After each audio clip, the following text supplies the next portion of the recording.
Hi, today we will explain the storyline of a film called Night at the Museum, which was released back in 2006. This film is about a father who finds strange things in the items in the museum when the night comes.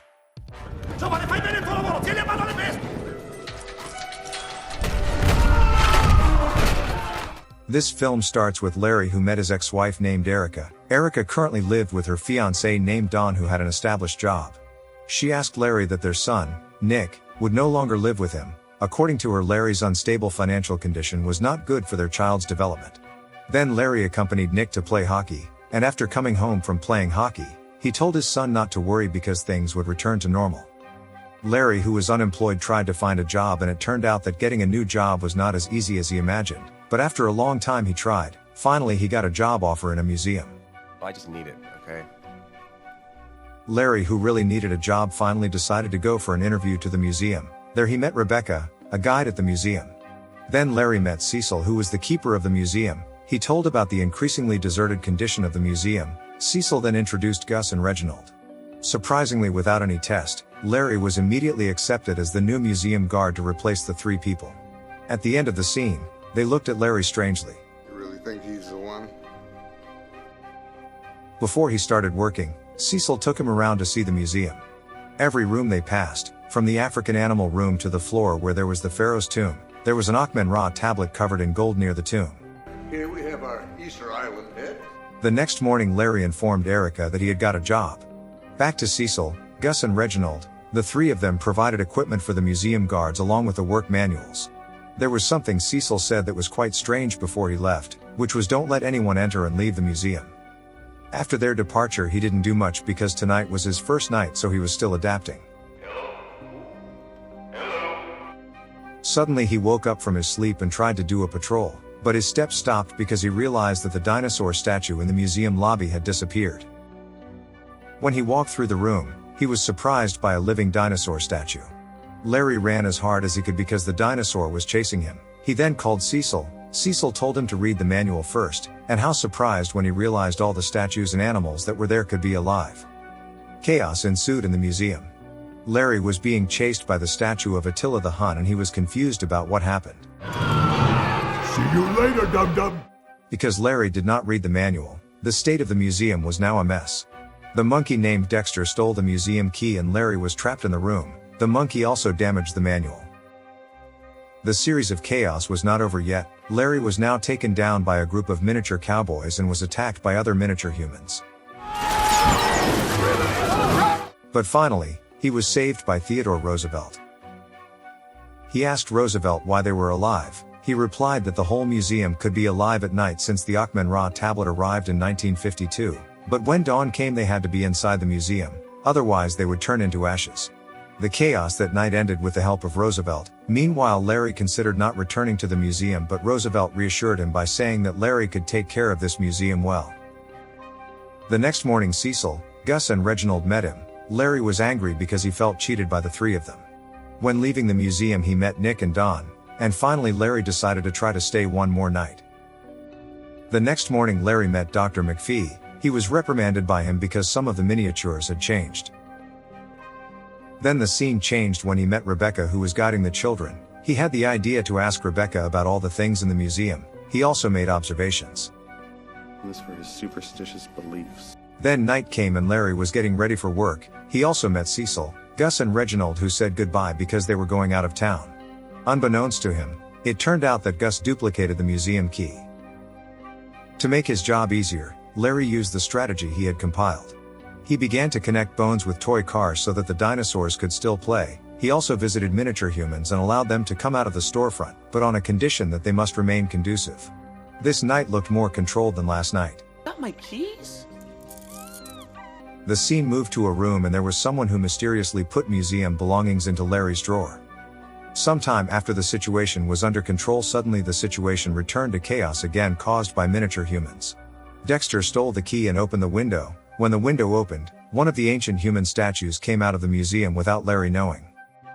Meanwhile, Larry was still busy with Dexter stealing the key. Larry, who was fed up with the situation, felt like quitting this job, but Roosevelt again tried to encourage him and said that he believed that Larry could become someone big one day. When going out, Larry saw an open window and headed for the window. Then he realized that dawn would soon come while the ancient humans were still outside. Finally, Larry ran out of time and the statue turned to ashes. You're spying on a girl he's never even talked to. The next morning, Dr. McPhee scolded him and intended to fire him. But at that time he saw Nick, so that Dr. McPhee gave him one more night. One more night. Okay, thank you. Nick, who felt like a failure, finally returned home and tried to explain last night's incident to his son. He also had an idea to bring his son on guard. Night had fallen. Nick was currently waiting in the guard's room while Larry went around making sure no one was in the museum. It turned out that Rebecca was still in front of the Sacagawea statue contemplating. She contemplated because her dissertation had not been completed due to the lack of data from Sacagawea. Knowing this, Larry seemed to want to help her. Finally, Larry wanted to invite her to stay at the museum, but before that he told in advance about what happened at the museum. After hearing the story, Rebecca was offended and left. The scene changed when Nick and Larry were in the lobby of the museum. When he was about to show that dinosaurs could live, nothing happened there. He felt there was something strange about this night and rushed to the tomb of Pharaoh. When he got there, it turned out that the Achmen-Ra tablet had been lost. Larry and Nick looked at the window and saw someone downstairs. Then they both headed towards the place. Arriving downstairs, they met Cecil, Gus and Reginald. It turned out that the three of them were trying to steal the tablet. While they were arguing, Nick, who was currently carrying the tablet, decided to turn the knob on the tablet. Achmen-Ra's tablet shone and the sound of dinosaurs upstairs began to come. The whole museum came back to life. Larry asked his son to run with the tablet so as not to be stolen by the three people. Then Cecil, Gus and Reginald explained to Larry that at night they felt young again with the tablet. And when they found out that they were going to be fired, they finally decided to steal the tablet. They had also arranged a plan to frame Larry to be accused of being a thief, because in the previous scene, Cecil put museum items at Larry's house. After beating Larry, they returned to find Nick and managed to reclaim the tablet. Because of the chaos, some animals came out of the museum. While Larry was trapped in the museum, he then asked Roosevelt for help, but Roosevelt said that he could not do what Larry asked. To save themselves, he and his son ran towards the tomb of the pharaoh. He opened it so that the guards of the tomb did not attack Larry. But it turned out that what was in the tomb was not the pharaoh but Achmen-Ra. He was also a king. They were both acquainted with Achmen-Ra. Achmen-Ra asked Larry about his gold-plated tablet, but as we all know, the tablet had been stolen. The three of them rushed out of the room and saw the chaos that was happening in the lobby. The chaos didn't stop there. The Hun people shouted at the three of them using the Hun language. Fortunately, Achmen-Ra could speak Hun, until in the end Attila's relationship with Larry became good. The chaos didn't stop even when Larry was screaming, but with the power of the sound from the stone statue, they all finally fell silent. He continued his speech and introduced King Achmen-Ra. Larry explained his strategy to retrieve the stolen tablet. Trying to unite all the residents of the museum was not easy. Then Larry conveyed words that were full of enthusiasm that moved the hearts of the residents of the museum, because without the tablet, the nightlife in the museum would disappear. The spirit of Larry was conveyed to all the residents of the museum and they united to take over the Achmen-Ra tablet. The miniature armies of Rome and Cowboy began the movement. Meanwhile, elsewhere, Reginald was surrounded by Civil War troops and Columbus and ancient humans surrounded Gus. It looked like Cecil was looking for his friends, because he hadn't seen each other. Then he left them. Cecil went by car and didn't realize that the tires of his car were losing air caused by miniature humans. On the other hand, Larry, Nick and King Achmen-Ra felt the loss of Cecil. To find him, he asked Sacagawea for help, and it turned out that the car crashed. Cecil took a horse-drawn carriage to escape. Larry chased Cecil using Roosevelt's horse and was followed by the entire museum, but Cecil still refused to give his tablet to Larry. Thanks to historical observations previously read by him, when he mentioned the word Dakota, the horse carriage instantly stopped. Cecil bounced off the horse and finally he was caught. Dawn was coming. Larry asked King Achmen-Ra for help to order them back to the museum. Arriving in front of the museum, Rebecca was surprised to see that the whole museum could live like what Larry had told. After everyone was back in the museum, Larry began to attend to the rest of them. At the end of the film, they thought the Roman and Cowboy miniature troops died during the chase, but then Nick called his father and it turned out that the two miniatures returned.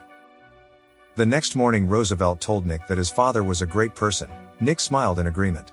After the incident that night, apparently many viral videos spread. Dr. McPhee, who was angry with this, fired Larry, but suddenly the museum turned into a very busy place. Apparently the video that was spread gave the public attraction to visit this museum. It made Larry not be fired.